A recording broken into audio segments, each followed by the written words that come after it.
শুনেছি, তাদের বক্তব্য শুনেছি, এবং তারা যেইভাবে সাহস দেখিয়ে সেই স্বৈরাচারী হাসিনা সরকারের বিরুদ্ধে দাঁড়িয়েছিল, সেই একইভাবে দেশপ্রেম দেখিয়ে আজ অব্দি দেশের মানুষের জন্য, জনগণের জন্য কথা বলে যাচ্ছে। আমি তাদেরকে সাধুবাদ জানাই, ধন্যবাদ জানাই। কয়েকটা কথা শুরুতে না বললেই না। আমাদের একজন বীর সাংবাদিক মাহমুদুর রহমান সাহেব, ওনার নামে মিথ্যা মামলা দিয়েছিল হাসিনা সরকার।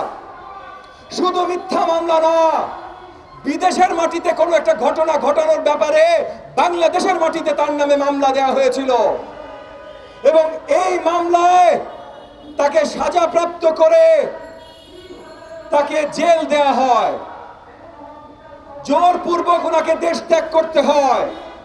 কিন্তু এই জুলাই আন্দোলনে বিজয় লাভ করার পর এই বিজয়ী বাংলাদেশে ফিরে এসে তাকে আবার জেলে যেতে হবে, এইটা আমরা কেউ দুশ্চিন্তা দুঃস্বপ্নেও চিন্তা করতে পারি নাই। আমি ধিক্কার জানাই সরকারের দায়িত্বে যারা আছেন, যে তাদের এই দায়িত্বে থাকা অবস্থায় মাহমুদুর রহমানের মতো বাংলাদেশের বীর সৈনিক, বীর সন্তানকে জেলে যেতে হয়। আমি ধিক্কার জানাই, এবং একই সাথে ধিক্কার জানাই আজকে এই যে ইসরায়েলের আইডিএফ, ইসরায়েলের সৈন্যবাহিনী যেইভাবে আমাদের লেবাননের ভাই ও বন্ধুর উপর আক্রমণ চালাচ্ছেন, সেটার বিরুদ্ধে বাংলাদেশ সরকার থেকে শুরু করে বিশ্বের সকল মুসলমান, আমি তো বলবো শুধু মুসলমান না ভাই, মানবতা বোধ যার ভিতরে আছে, বিশ্বের সকল মানবতা বোধওয়ালা নাগরিক ইসরায়েলের বিরুদ্ধে দাঁড়ানো অত্যন্ত প্রয়োজন। আমি ধিক্কার জানাই ইসরায়েল এবং নেতানিয়াহু সরকারকে। গতকাল অনেকগুলো ঘটনা ঘটে গেছে। আমাদের গার্মেন্টস শ্রমিক ভাই ও বোনেরা তারা আন্দোলনরত ছিলেন, সেই আন্দোলনকে দমন করতে যেয়ে একজন নিহত হয়েছেন, অনেকে আহত হয়েছেন।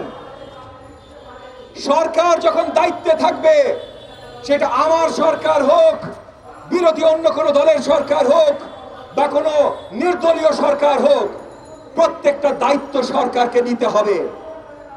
আমি বিশ্বাস করি গতকাল আমার গার্মেন্টস শ্রমিকদের ভাই ও বোনদের সাথে যে ঘটনা ঘটে গেছে, এইখানে আওয়ামী দোসররা উস্কানি দিয়েছে। কিন্তু এই যে আওয়ামী দোসররা উস্কানি দিয়েছে, এই উস্কানির বিরুদ্ধে সরকারি বাহিনীদের কোনো পদক্ষেপ ছিল না কেন? এইটার উত্তর দিতে হবে। একই সাথে গতকাল মাননীয় প্রধান উপদেষ্টার বাসভবন ঘেরাও করা হয়েছে। ইতিমধ্যে আজকে এই ফোরামে আলোচনা উঠেছে যে এখানে আওয়ামী দোসররা জড়িত ছিল, তারা উস্কানি দিয়েছে। উস্কানি যখন দিয়েছে তখন এইটা আগে থেকে কেন প্রতিহত করা হয় নাই? এইটার দায়িত্বে সরকারের যারা ছিলেন তাদেরকে জবাবদিহি করতে হবে। এইটাই ভাই সরকারের কাজ। প্রত্যেকটা জায়গায় আওয়ামী দোসররা ফিরে এসে আক্রমণ চালাচ্ছে। বাইতুল মোকাররম জামে মসজিদ থেকে শুরু করে লোকাল পর্যায়ে গোপালগঞ্জে তারা বারবার আক্রমণ চালানো শুরু করছে। কেউ এটা থামানোর কোনো পদক্ষেপ নিচ্ছে না। শুধু আক্রমণ না, অর্থনৈতিক পর্যায়ে, ব্যবসায়িক পর্যায়ে আবার নতুন করে তারা লুটতরাজ শুরু করেছে। এই যে আওয়ামী লীগের এমপি, যে মালিক ডরিন পাওয়ারের, ডরিন একটা অনেক বড় কোম্পানি, আওয়ামী লীগের শাসন আমলে ডরিন অনেক বড় বড় কন্ট্রাক্ট হাতিয়ে নিয়েছে। এই যে রিটেল পাওয়ার প্ল্যান্ট অনেকগুলো হাতিয়ে নিয়েছে। গত কয়েকদিন ধরে আমরা খবরে জানতে পাচ্ছি যে ডরিন পাওয়ার প্ল্যান্ট সরকারের কাছ থেকে টাকা তো নিয়েই যাচ্ছে, কিন্তু যেহেতু তারা এই সরকারের দোষর ছিল এবং এখন পলাতক, সেই পাওয়ার প্ল্যান্টগুলো থেকে এখন তারা মেশিনারি লুকিয়ে লুকিয়ে বিক্রি করা শুরু করে দিয়েছে। কোন জায়গায় আওয়ামী দুষ্কৃতিকারীদের দুঃশাসনের কাজবাজ, লুটপাট এখনো শেষ হয় নাই। শেষ কেন হচ্ছে না, এইটার জবাব সরকারকে দিতে হবে। সরকার 6টা নতুন কমিশন গঠন করেছে, আমরা সাধুবাদ জানিয়েছি। আরো আগে গঠন করা উচিত ছিল, তবুও দেরি হইলেও গঠন করেছে, আমরা সাধুবাদ জানিয়েছি। কিন্তু গঠন করার পর থেকে এটা প্রশ্নবিদ্ধ। যাদেরকে দিয়ে গঠন করিয়েছে তারা নিজেরাই নাকি অনেকে জানতেন না যে তারা এটার দায়িত্বে আছেন। তাহলে কিভাবে গঠন করলো? যাদেরকে দিয়ে গঠন করেছেন তারা নিজেরাই জানে না তাদের কতখানি ক্ষমতা আছে এটা কার্যকরী করার জন্য। তাইলে কিভাবে হইল ভাই? কাজ তো তারা শুরু করতেই পারে নাই। এখন পর্যন্ত সরকারি প্রজ্ঞাপন জারির জন্য তারা অপেক্ষায় আছে, যেন প্রজ্ঞাপন জারি হলে তারা কাজ শুরু করতে পারে। এই যে গাফলতি হচ্ছে, এই যে প্রত্যেকটা জায়গায় দেরি হচ্ছে, এইটা জবাব তো ভাই সরকারকে দিতে হবে। সরকারের আলোচনায় আসি। অন্তর্বর্তীকালীন সরকারকে আমরা সবাই বসিয়েছি, আমরা অনেক আশা করে বসিয়েছি এবং আমরা এখনো অনেক আশাবাদী। এক মুহূর্তের জন্য আমার মিডিয়া ভাই ও বোনেরা মনে করবেন না যে এই যে আমি এতগুলো প্রশ্ন তুলছি অন্তর্বর্তীকালীন সরকারের উপরে যে তাদের বিরোধিতা করছি। না ভাই, তাদের সমালোচনা করছি। এই সরকার আমরা বসিয়েছি, এই সরকার আমাদের প্রয়োজন। তো এই সরকার যেন ঠিকভাবে কাজ করতে পারে এইটাও কিন্তু আমাদের প্রয়োজন। তো তারা যে ভুল করছে এই ভুলগুলো ধরিয়ে দেওয়ার সমালোচনা করাটা অত্যন্ত গুরুত্বপূর্ণ। সুশীল সমাজের ব্যক্তিরা যারা বলছে সরকারের ভুল কেন ধরেন, ভাই আপনারাই এককালে আওয়ামী সরকারের কোনো ভুল ধরার সাহস রাখতেন না। সুশীল সমাজের নাগরিকরা যারা বলছেন যে এই সরকারকে 6 বছর সময় দেন, তারা সময় নিয়ে কাজ করবে, ভাই আপনাদের জন্য বলছি এই সরকারকে আপনারা বসান নাই। গুলি খেয়ে রক্ত দিয়ে আমরা বসিয়েছি। এই সরকারের যদি 6 বছরও থাকতে হয় আমরা বলবো 6 বছর থাকতে হবে কিনা। এবং এই সরকারের শুধু এই সরকার না, যে কোনো সরকারকে বাংলাদেশের মাটিতে দাঁড়াইতে হইলে জনগণের কাছে জবাবদিহি হইতে হবে। তো প্রত্যেকটা সমালোচনার উত্তর তাদের দিতে হবে, প্রত্যেকটা প্রশ্নের উত্তর তাদের দিতে হবে। বিশেষ করে আমরা যারা বসিয়েছি ভাই আমাদের উত্তর তো দিতেই হবে। সরকার এখন পর্যন্ত কোনো উত্তর দেওয়ার জায়গায় আসে নাই, এইটা আমি অত্যন্ত দুঃখের সাথে বলছি। আমাদের সাথে এখনো আলোচনায় বসে নাই, না বসলো আমাদের সাথে আলোচনায়। আমি বুঝছি তো ভাই, হাসিনা সরকার 15.5 বছর ধরেন প্রপাগান্ডা চালিয়েছে যে যারা রাজনীতি করে তারা দুষ্কৃতিকারী। ঠিক আছে ভাই, আমরা রাজনীতি করি, গুলি আমরা খাই, রক্ত আমরা দেই, প্রত্যেকবার জনগণের কোনো প্রয়োজন হইলে রাজপথে আমরা থাকি, তবুও মাইনা নিলাম ভাই আমরা দুষ্কৃতিকারী, বললো না আমাদের সাথে কথা। কিন্তু জনগণের সাথে তো কথা বলো, জনগণের সাথে ভোট ছাড়া কথা বলতে পারবা না, ভোট দিতে সময় লাগবে। ঠিক আছে, ক্যামেরার মধ্যে তো কথা বলো, প্রত্যেকদিন ডাক দাও ক্যামেরাদের। এই যে আমার মিডিয়া ভাই বোনদের তাদের ডাক দাও, ডাক দিয়ে পরিষ্কার করে তাদের বলো এইটাতে দেরি কেন হচ্ছে, এটা কেন করলো, এটা কেন করলো না, সবকিছুতে এত রহস্য কেন, নির্বাচন কবে হবে এত রহস্য কেন, সরকার কি করছে, কমিশন কি করবে এত রহস্য কেন, সব জায়গায় রহস্য কেন। আমরা যদি দেখি আজকে যুক্তরাষ্ট্রে দেখেন, যুক্তরাজ্যে দেখেন, হোয়াইট হাউসে দেখেন, প্রত্যেক দিন তারা বাধ্য ক্যামেরার সামনে এসে উত্তর দিতে বাধ্য না।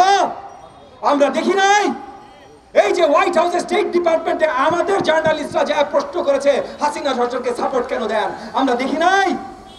তাইলে আমরা যখন নতুন নির্দলীয় সরকার বসিয়েছি সংস্কার করার জন্য, তারা এতটুকু উত্তর দিতে পারবে না এইটা আমরা আশা করতে পারি না।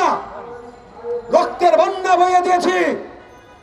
জুলাই আগস্টের আন্দোলনের কথা যদি আসেন, আমার ছাত্র ভাইয়েরা আজকে বলেছে 17.5 কোটি বাংলাদেশের জনগণ রক্ত দিয়েছে, সাহস করে সবাই দাঁড়িয়েছে। বাংলাদেশের মাটিতে 5ই আগস্ট যারা দাঁড়ানো ছিল দেখেছে ভাই, 17.5 কোটি জনতার মিনিমাম 15 কোটি রাজপথে ছিল 5 তারিখে। তাইলে এই আন্দোলন কারোর কুক্ষিগত আন্দোলন না। এখানেও পরিষ্কার করতে হবে, ধোঁয়াশা করা যাবে না। কে মাস্টার মাইন্ড, এইসব ধোঁয়াশা মার্কা কথাবার্তা বলা যাবে না ভাই। মাস্টার মাইন্ড কি জোর করে হাসিনাকে দিয়ে সবাইকে রাজাকার গালি দিয়েছে? মাস্টার মাইন্ড কি আবু সাইদকে শিখিয়ে দিয়েছিল যে তুমি নির্ভীকভাবে দেশের জন্য, গণতন্ত্রের জন্য, জনগণের জন্য প্রাণ দাও? মাস্টার মাইন্ড শিখিয়ে দিয়েছিল?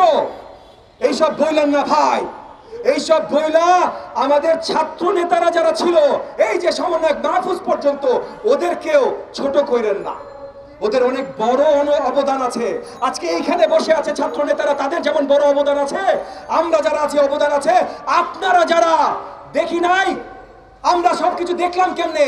গুলি করছে, আমি নেলে সামনে ছিলাম ভাই, আমার পাশে গুলি খেয়েছে, আমি গুলি খেয়েছি, কিন্তু এই যে 17.5 কোটি জনগণ গুলির চিত্র দেখলো কেমনে? কারণ আপনারা, আমার মিডিয়া ভাইয়েরা দেখিয়েছেন। আপনারা যদি সাহস করে গুলি যখন নিক্ষেপ করছিল ওখানে দাঁড়ায় ফটো ছবি না তুলতেন, ভিডিও না তুলতেন, যদি তোয়াক্কা না করতেন যে গুলি লাগলে আমার গায়ে লাগবে কিন্তু আমি আজকে দেখাই সারবো ইনশাআল্লাহ, এইরকম সাহসিকতা যদি আপনারা না দেখাইতেন তাহলে ঘোড়ার ডিমের মাস্টার মাইন্ড হইতো আর ঘোড়ার ডিমের আন্দোলন হইতো। আমি সাধুবাদ জানাই আপনাদেরকে আপনাদের সাহসিকতার জন্য। সব কিছু ধোঁয়াশা রাখা হবে না ভাই, পরিষ্কার করতে হবে, সামনে লক্ষ্য উদ্দেশ্য পরিষ্কার করতে হবে। আমি বিশ্বাস করি এখন দরকার সবার একসাথে দাঁড়ানো। একসাথে দাঁড়াইতে হইলে সরকারেরই দায়িত্ব সবাইকে ডাকা, সংলাপে ডাকতে হবে, সবাইকে সংলাপে ডাকতে হবে, রাজনৈতিক দলদের ডাকতে হবে, ছাত্রদের যারা নেতৃত্ব দিয়েছে শুধু ডাকসু না ভাই, শুধু ঢাকা বিশ্ববিদ্যালয় না, সব বিশ্ববিদ্যালয়, প্রাইভেট বিশ্ববিদ্যালয়, ছাত্র রাজনীতিতে যারা ছিল, আপনাদের একটু ছোট্ট করে বলি, জুলাই মাসের শুরু থেকে অগস্টের 5 তারিখ পর্যন্ত এমন কোন রাজনৈতিক দল নাই আওয়ামী বিরোধী, বাংলাদেশ জাতীয়তাবাদী দল বিএনপি, দিনে দিনে তাদের মাননীয় ভারপ্রাপ্ত চেয়ারপারসনের সাথে কথা হয়েছে, আমরা সবাই একইভাবে আবেগী এবং আতঙ্কিত ছিলাম আমাদের ছাত্র জনতার উপরে কিভাবে আক্রমণ হচ্ছে। বাংলাদেশ জামাতে ইসলাম তার আমির সহ যত সিনিয়র নেতা আছে বারে বারে প্রতিদিন আমরা কথাবার্তা বলছিলাম যে কিভাবে আমরা সহযোগিতা করতে পারি। বিএনপির শত শত নেতাগুলি খেয়েছে, জামাত ইসলামের শত শত নেতাগুলি খেয়েছে, আরো সব যত দল আছে যারা মাঠে ছিল সবাই খেয়েছে, কিন্তু কেউ ব্যানার নিয়ে আসি নাই। ব্যানার কেন নিয়ে আসি নাই? কারণ ব্যানার আসবে নির্বাচনের সময়। এখন পুরো দেশ একসাথে, এখন কোনো ব্যানারে আলাদা হওয়া যাবে না। এখন একটা দাবি, শেখ হাসিনা কবে যাবে? শেখ হাসিনা গেছে কিন্তু তার দোসররা যায় নাই, এবং যতই আমরা ধোঁয়াশা রাখবো ততই দোসররা ফেরত আসার সুযোগ পাবে। সো আমি ধন্যবাদ জানাই বাংলাদেশ জাতীয়তাবাদী দল এবং তার চেয়ারম্যান, বাংলাদেশ জামাতে ইসলাম এবং তাদের সিনিয়র নেতৃবৃন্দ, এবং আরো যত দল আছে তাদের সিনিয়র নেতৃবৃন্দ যারা রাজপথে ছিলেন, যারা কাজ করেছেন এই আন্দোলন বাস্তবায়ন করবার জন্য।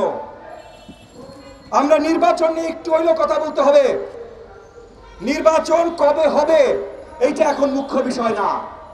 এখন মুখ্য বিষয় হলো প্রথমে অন্তর্বর্তীকালীন সরকারের লক্ষ্য উদ্দেশ্য, তারা কি করতে চায়। আমি বিশ্বাস করি তাদের বড় লক্ষ্য উদ্দেশ্য হওয়া উচিত নির্বাচন। যদি সেইটা হয় তাহলে নির্বাচন দেওয়ার জন্য কি কি সংস্কার লাগবে এইটা নিয়ে আলোচনায় বসতে হবে। এইটা নিয়ে আলোচনায় বসার পরেই আমরা বুঝবো কি কি সংস্কার, সেটা কতদিন লাগতে পারে, তারপরই ভাই সময় নির্ধারণ হবে। আমি সেনা প্রধান জেনারেল ওয়াকারুজ্জামান আজ পর্যন্ত 5 আগস্ট থেকে আজ পর্যন্ত যা যা করেছেন তার এই শক্ত ভূমিকার জন্য আমি তাকে ধন্যবাদ জানাই, সাধুবাদ জানাই। তবে নির্বাচন কবে হবে এইটা বলার দায়িত্ব বা ইখতিয়ার অন্তর্বর্তীকালীন সরকারের বাইরে আর কারো নাই। আমি বিশ্বাস করি অন্তর্বর্তীকালীন সরকার আমাদের সাথে আলোচনা করে এটা জানাবেন, কিন্তু দায়িত্ব কিন্তু তাদের, আমাদের না, মাননীয় সেনা প্রধানের না, অন্য কারণ না। এই জিনিসগুলো পরিষ্কার করা খুবই জরুরি, কারণ আমরা দেখছি ভাই আবার বারবার ধোঁয়াশা রয়ে যাচ্ছে। মাননীয় প্রধান উপদেষ্টা উনি যেভাবে কথা বলছেন পরিষ্কার হচ্ছে না। গতকাল একটা অনুষ্ঠানে উনার প্রেস সচিব বলেছেন ছাত্র জনতা যবে চাইবে তবেই নির্বাচন হইবে। কেন ভাই, ছাত্র জনতাকে আপনাকে স্বপ্নে এসে বইলা যাবে? ছাত্র জনতা মানে কি? ছাত্র না জনতা? নাকি আপনার সাথে ক্যাবিনেটে যারা আছে সেই ছাত্র দুইটা? কারা? পরিষ্কার করেন ভাই। কারণ জনতার বলার মাত্র দুইটা উপায় আছে। একটা হলো নির্বাচন, ভোট। আপনি বলছেন সেই নির্বাচন দেওয়ার জন্য জনতার কাছে জানতে হবে। জনতার কাছে জানার যে একমাত্র উপায়, সেই উপায় নির্ধারণ করার আগে আপনি বলছেন সেটা দিতে হলে জনতার কাছে জানতে হবে। তাহলে জনতা কেমনে জানাবে? আর দ্বিতীয় উপায় যেটা বাকি থাকে সেটা হলো রাজপথে নামা। আপনাদের বিরুদ্ধে আমরা রাজপথে নামতে চাই না। আপনাদেরকে আমরা বসিয়েছি যেন রাজপথে সহজে নামতে না হয়। আপনারা শুধু আলোচনায় ডাক দেন, আমরা আলোচনা করে কাজ করি, এবং এই আলোচনায় আওয়ামী দোসরদের যেন না ডাকা হয়। আমরা ইতিমধ্যে বলেছি এবং প্রয়োজনে আইনি ব্যবস্থা নেব যেন আওয়ামী লীগের সাথে যে 14 দল ছিল তাদেরকে নিষিদ্ধ ঘোষণা করা হয়। কিন্তু একই সাথে আমি বলছি 2014 নির্বাচন থেকে 24-এর নির্বাচন পর্যন্ত এবং প্রত্যেকটা অন্যায়ের সাথে হাসিনার সাথে পাশে যে দাঁড়িয়েছিল জাতীয় পার্টি, এই জাতীয় পার্টি 14 দলের অংশীদার যদি নাও হয়, আমি প্রত্যেকটা অন্যায়ের অংশীদার। আমি জোর গলায় আবেদন জানাচ্ছি অন্তর্বর্তীকালীন সরকারের প্রতি, কোন ধরনের আলোচনায় যেন এই জাতীয় পার্টিকে দাওয়াত না জানানো হয়। এই জাতীয় পার্টিকে যদি আপনারা দাওয়াত জানান, তাহলে এই যে শত শত হাজার হাজার যে নিহত বীর জুলাই আগস্টের আন্দোলনের, লক্ষাধিক যে আহত বীর, তাদের প্রতি আপনারা অসম্মান জানাবেন। এই কাজটা আপনারা কইলেন না। আমরা আজকে এই পোডিয়ামে দাঁড়িয়ে ছাত্র নেতৃত্বদের কাছে যা শুনেছি, গণমাধ্যমের কাছ থেকে প্রতিনিয়ত যা শুনে যাচ্ছি, এবং রাজনৈতিক দল ভাই, আমরা ইউনিয়ন পর্যায়ে, গ্রাম পর্যায়ে আমাদের কানেকশন আছে, আমরা সেখান থেকে যা শুনছি, সবাই ভাই আমাদেরকে একটা কথাই বলছে এখনো কিন্তু একতার প্রয়োজন আছে। এখনো কি হইলো ভাই, আপনারা সবাই আলাদা আলাদা হবেন কেন? আমরা কেউ আলাদা হইতে চাই না। আমি বাংলাদেশ জামাত ইসলাম সহ প্রত্যেকটি ইসলামী দলকে আহ্বান জানাচ্ছি, আগস্টের 5 তারিখ পর্যন্ত যেমন আমরা একসাথে কাঁধে কাঁধ মিলিয়েছিলাম, জামাত ইসলাম বলেন, খেলাফত মজলিস বলেন, জামাতে উলামা ইসলাম বলেন, ইসলামী আন্দোলন বলেন, প্রত্যেকটা দলের নেতার সাথে, যেটা আবার বললাম, প্রত্যেক দিন আমার আলোচনা হয়েছে কিভাবে আমরা সহযোগিতা করতে পারি। আমরা সবাই কিন্তু একসাথে ছিলাম। আমি বিশ্বাস রাখি যে আমরা এখনো একসাথে থেকে এই দেশটা করতে পারি। এবং এই জায়গায় আমি আরেকবার এই সুরে আমার একতার সুরে যে কথা বলছে বিএনপির মাননীয় ভারপ্রাপ্ত চেয়ারপারসন জনাব তারেক রহমান, আমি তাকেও সাধুবাদ এবং ধন্যবাদ জানাই যে সেও বারবার কিন্তু এই একতার কথা বলছে এবং বলছে সরকার গঠন হলেও একসাথে জাতীয় সরকার গঠন করবে। এইটার জন্য তাকে আমি ধন্যবাদ এবং স্বাগতম জানাই। একই সাথে আমার মিডিয়া ভাই ও বোনেরা, আপনাদের কাছে আমি অনুরোধ জানাই, এই যে স্বৈরাচারী হাসিনা, সে যখনই চট করে পট করে ঢোকার খবর ছাড়বে, এই খবরগুলো আপনারা প্লিজ এইভাবে প্রচার করেন না। এই খবরগুলো আপনারা যখন প্রচার করেন, আমি বুঝছি ভাই আপনারাও চিন্তা করেন জনগণ জানতে চায়, ভালো কথা, সব জিনিস না জানাইলেও চলে এত বড় করে। কারণ আপনারা যখন এগুলো প্রচার করেন, তখন এই যে তাদের দোসররা সাহস পাওয়া যায়, যেই সাহসে কালকে গার্মেন্টসের আন্দোলন হয়েছে, যেই সাহস পাওয়ার পর কালকে যমুনার আন্দোলন হয়েছে, এই সাহস পাওয়া যায়। এবং একই সাথে এই যে বাকি সব বাংলাদেশের আপামর জনগণ, তারা ভীত হয়ে যায় যে এত কষ্ট করে গুলি খেয়ে রক্ত দিয়ে হাসিনাকে আমরা বিতাড়িত করলাম, সে কি আবার সহজে ফিরে আসবে? তো আপনাদের প্রতি আমি অনুরোধ জানাই, আপনারা এগুলা প্রচার করেন না। এবং শেষ আরেকটা অনুরোধ জানাই, আমার বক্তব্য শেষ করব, আমাদের মাননীয় সুশীল সমাজ যারা আছেন, আপনারাও কিন্তু আমাদের মাথার মুকুট, সবচেয়ে বেশি জ্ঞানী বিজ্ঞ আপনারা বিশ্ববিদ্যালয়ে পাঠদান করেন, আপনারা এনজিও চালান, আপনারা ব্যবসায়িক প্রতিষ্ঠান চালান, আপনারা অনেক জ্ঞানী গুণী মানুষ। এই জ্ঞান, আপনাদের যে জ্ঞান আল্লাহ তাআলা দিয়েছেন, সেইটা দেশের জনগণের জন্য ব্যবহার করেন। দেশের জনগণ যেন গণতন্ত্র ফিরে পায়। একদিকে তাকিয়ে এতদিন আপনাদের পছন্দের একটা সরকার ছিল, তাদেরকে সাপোর্ট করেছেন, এরপর আরেকটা পছন্দের সরকার চান, তাদেরকে সাপোর্ট করবেন, এরকম করেন না। জনগণের জন্য যদি কাজ করতে হয়, জনগণের জন্য যদি কিছু চাইতে হয়, তাহলে গণতন্ত্র চাইতে হবে। এবং গণতন্ত্র ফিরে নিয়ে আসার অন্য কোনো উপায় নাই ভাই, নির্বাচন ছাড়া। আমি আশা রাখি আমাদের একতা বজায় থাকবে।